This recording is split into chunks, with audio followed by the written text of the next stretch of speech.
ഒരു ദിവസം എനിക്ക് എൻ്റെ ഒരു ഫ്രണ്ട് മെസ്സേജ് അയച്ചു. അവിടെ നാട്ടിലൊരു ഒരു സ്കൂളിൽ എന്തോ പ്രോഗ്രാം. എൻ്റെ ഉമ്മയാണെങ്കിൽ എല്ലാ പരിപാടിക്കും, എൻ്റെ ഉമ്മക്ക് പാട്ട് എന്ന് പറഞ്ഞാൽ ഭയങ്കര ഇഷ്ടമാണ്. ഇത് ഈ ചെറിയ കുട്ടികളുടെ പരിപാടി നാട്ടിലൊക്കെ ഉണ്ടാവുമല്ലോ, മദ്രസയിലെ പരിപാടി, പിന്നെ സ്കൂളത്തെ പരിപാടിയൊക്കെ എല്ലാത്തിനും പോകും. ഇത് ഒരു പ്രാവശ്യം ഫസ്റ്റ് ഞാൻ സ്റ്റേജിൽ കരോക്കെ ഇട്ട് പാടിയ ഒരു സിറ്റുവേഷൻ ഞാൻ ആലോചിച്ചത്. ഇത് അന്ന് എന്താ ലൈക്ക് ഒരു CD ഞാൻ പാടിക്കൊണ്ടിരിക്കുമ്പോൾ ഉമ്മാരെ കണ്ണിങ്ങനെ അറിഞ്ഞു. അപ്പം എനിക്ക് മനസ്സിലായി ശരിക്ക് എന്താ അത്രയും ഇമോഷണൽ ആവാൻ കാരണം എൻ്റെ ഉമ്മക്ക് നന്നായിട്ട് പാടും. ഉമ്മാൻ്റെ എന്താ സിസ്റ്റേഴ്സൊക്കെ നന്നായിട്ട് പാടും, പിന്നെ അമ്മാമാരൊക്കെ പാടും. അവർക്കൊന്നും ലൈക്ക് ഇങ്ങനെ ഇതിലൊന്നും ഒരു ഇതില്ല. പക്ഷെ എന്നാലും അവർ പാട്ട് കേൾക്കും, പാടിന് അത്ര ഇഷ്ടപ്പെടുന്ന ആൾക്കാർ എത്തിപ്പെടാൻ പറ്റില്ല. ഇതിനെക്കുറിച്ച് നോളജ് ഇല്ല. ആ ഒരു ഇഷ്യൂ മാത്രമേ ഉള്ളൂ.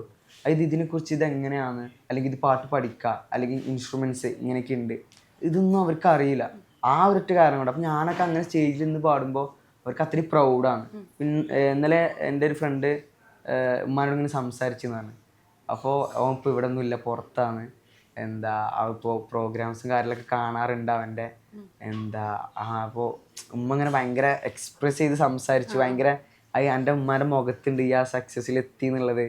ഇനി ഇതിലും വേലൊന്നൊന്നുമില്ല, അത് മതി. അപ്പോൾ അത് കേട്ടപ്പോൾ ഞാൻ ഭയങ്കര സന്തോഷം. ഞാൻ ഇവന് കാണിച്ചു. ഞാൻ അങ്ങനത്തെ എന്തെങ്കിലും വരാന്നില്ല, ഞാൻ ഇവന് നേരെ കാണിച്ചു. ഇതൊക്കെയാണ്